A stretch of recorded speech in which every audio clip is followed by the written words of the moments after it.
It's tough dealing with reality when a lot of people don't recognize or even um, they don't recognize, or they're not going to acknowledge that there's spiritual warfare that goes on in a different realm than what we can see with our own eyes. It's a little bit of a deeper topic than the previous videos I've covered, but I wanted to go in a little bit more of why you feel so attacked. And I think it's common. I think there is a general consciousness of truth that is starting to be revealed. I do believe in the 80-year cycle of life, of where weak men make hard times. Weak men create hard times. Hard times then end up creating strong men. Those strong men end up creating good times. The good times will then again create weak men.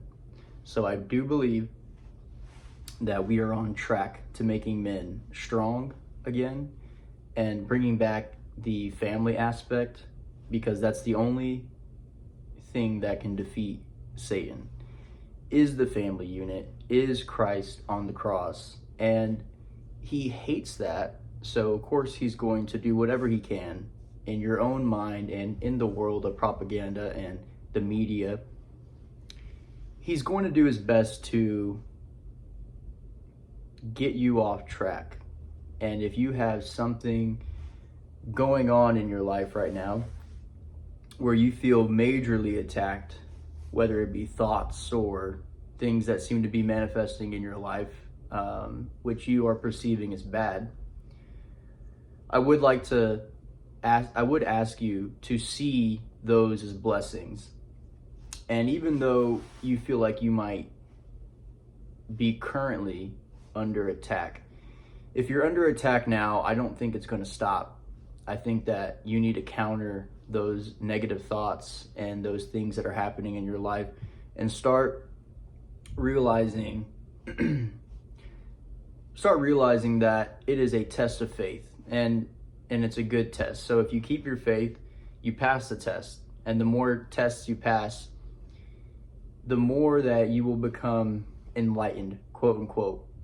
And the more that you'll start to see the truth, the more that you'll start to let up on wanting to engage everyone in that truth, whether that's calling your friends, calling your family, and trying to explain or even yet get advice from people who are just not where you want to be at in life in general. So it's something to think about. Sincerely ask yourself, if the people that are in your life, or if the circumstances make you feel like you're being attacked by the devil, both consciously and in your life,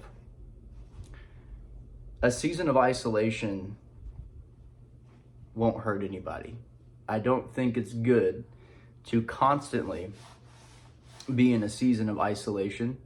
But there's monk mode, there's different versions of going off the grid, going AFK, and just figuring out who you are, figuring out why these things are happening in your life and why you're plagued with these thoughts, and why do you even feel attacked enough to click on a YouTube video and maybe get some advice around it.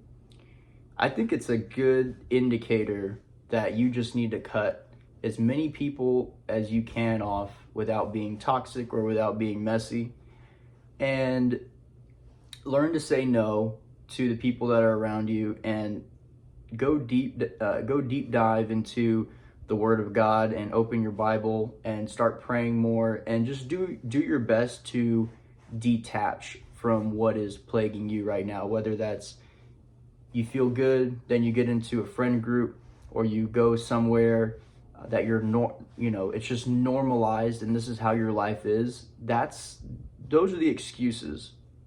Those are the excuses that you will keep telling yourself, and you'll look up in 5 years and the people that you're still hanging out with are the same, and you're generally the same. Now, if you have a lot of ambitions and you're very goal driven and you do take action, at least, 40% of the time, then you'll look up in 5 years and you'll see that you're a little bit further ahead, but ultimately you're the average of the 5 people that you spend the most time with, and then that goes into your income, your faith.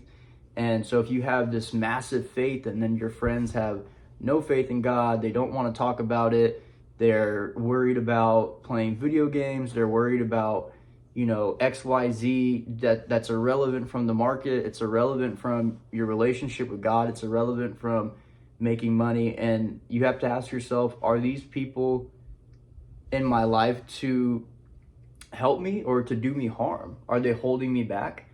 And depending on what your goals are, if your goals are to the point where there's nobody in your life that sees your vision, that even has the belief that they can do it themselves, then you need to go into a season of isolation.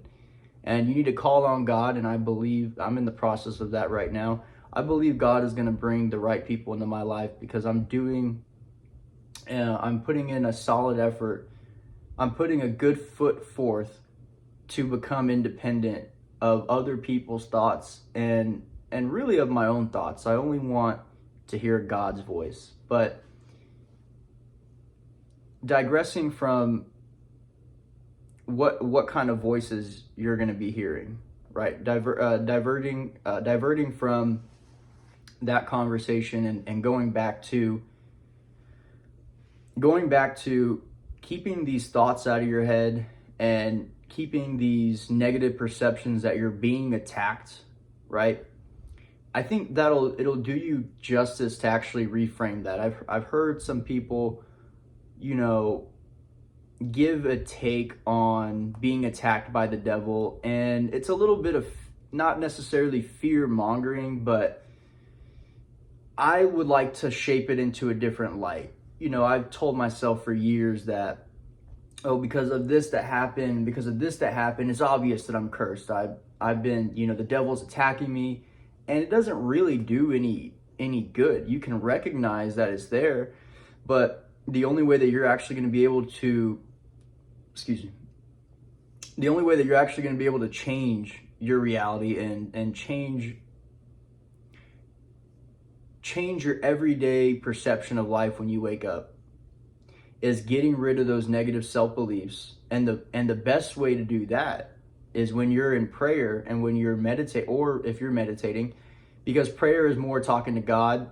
I tend to not hear as many voices when I'm talking to God versus when I'm sitting still and meditating. And I don't mean hearing voices in my head, but thoughts that come through. You see this thought, you think about this random thing, you think about this random person, and those thoughts you should just let kind of go through your head. If you ever had an evil thought, if you had a bad thought, that thought does not come from God, and so you just let it pass. And don't judge yourself. It's important not to judge yourself because God's the ultimate judge. And right now you're on the playground that we call life, and you're learning, you're evolving, and there's no reason to have any stress over the devil attacking you, because it's good to recognize it. That's why I'm making the video. But I hope that you guys are able to see that although the devil is attacking you, although you're probably right, your feelings are definitely valid in that you feel scared, you don't know what to do. And the best thing, in my opinion, is, again, going back to what I said, to just completely reframe it. You can even call it a blessing, especially if something bad happened in your life and you feel like that's an attack on the devil. You just call that a blessing and say, you know what? This may have been from Satan, or this may have been from an entity or some kind of devil, but I know that God is the ultimate planners, and he wouldn't let me go through this if he didn't think that I couldn't handle it. So you'll see people in your life who have massive faith, but they're not being tested. And if they are, maybe it's in their personal life. You don't know people. Again, you can't judge. But when you have something tragic happen to you, and you have trauma, generational trauma, and you have things that are attacking your mind all the time, why not look at that as a blessing, and why not look at that as unlimited energy that you can transmute to put towards your goals and to become massively successful in any field, any area of your life, whether that's having multiple kids and being the best father, being the best mother that you can be. That could be, it could be owning, a mechanic shop and just genuinely wanting to give people good prices and not overcharging on labor and giving back as much as you can. And maybe you want to start a photography business and really bring value, take a bunch of free pictures and bring value to people. My point is, and giving you some random examples there, is you're not going to be able to take action and do what you want to do in your life if you're plagued by this negative self-belief that you're being attacked. Again, it could be real. It's 100% real. I digress on that, but there's going to get a point in time where you're tired of telling yourself that you're being attacked, and you have to just call on God and ask Him to show you what it is that you need to do. But, as somebody who is genuinely trying to give the best advice, I would say that it's all about reframing it. Again, getting closer to God, praying and meditating, seeing what kind of thoughts come in your head, ignoring them. Don't judge yourself. And the more that you focus on your relationship, the more that you cut out the circumstances that make you feel like you're being attacked by the devil, whether that's hanging out with certain people, whether that's playing a certain video game, battling with a certain substance. So I'll leave the video there. If you guys have any comments at all, please leave them down below. I'd be happy to engage with you guys.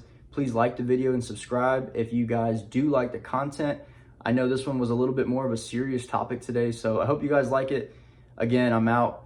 Please, again, leave a comment. Please leave a comment if you have any concerns, questions, just about your own life or what you're going through and what you're battling. Again, we're here not to judge, and I'm hoping to build a community of people who are willing to share their experiences, because I think that's what it's all about, is the collective conscious. We're all helping each other become better and get closer to God. So I'll leave it at that. Peace and blessings to everyone out there. Thanks so much for watching, guys.